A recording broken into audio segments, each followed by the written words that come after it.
So, ano po nangyari pong masama dito sa YouTube ko?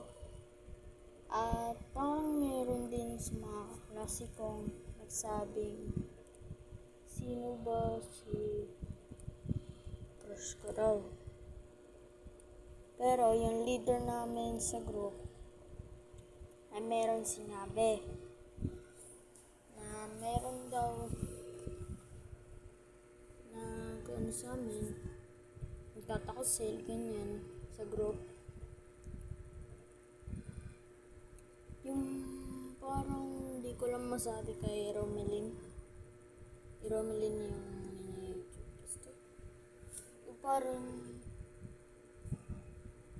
yung YouTuber na parang 700 subs. Basta umabot na ito sa 700 subscribers. So sa kanya, meron nangyaring masama sa group namin. Nagtataka lang po ako kasi nga bakit ako nagkagusto sa kanya. Hindi naman po ako yung may problema. Kasi nga, problem namin to sa group. Sana makita ng crush ko dito sa YouTube na ito. Sana makita mo rin na parang nawawalan na ako ng saysay. Pero pabayaan mo, best friend only lang. Hindi naman ako masyadong kaka-crush. Alam ko na marami kang in-upload. Ako palagi nagsusuporta. Pero ngayon kasi nahihirapan na ako. Sorry nga pala sa mga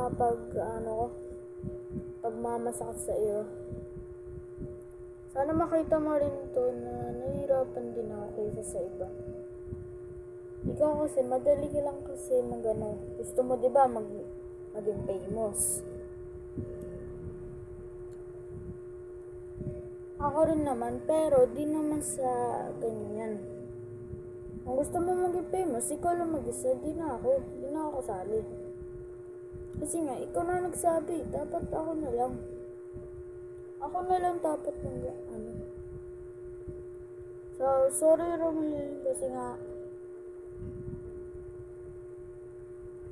break up na lang. Kung meron ka bang crush, go lang. Ako lang sa akin.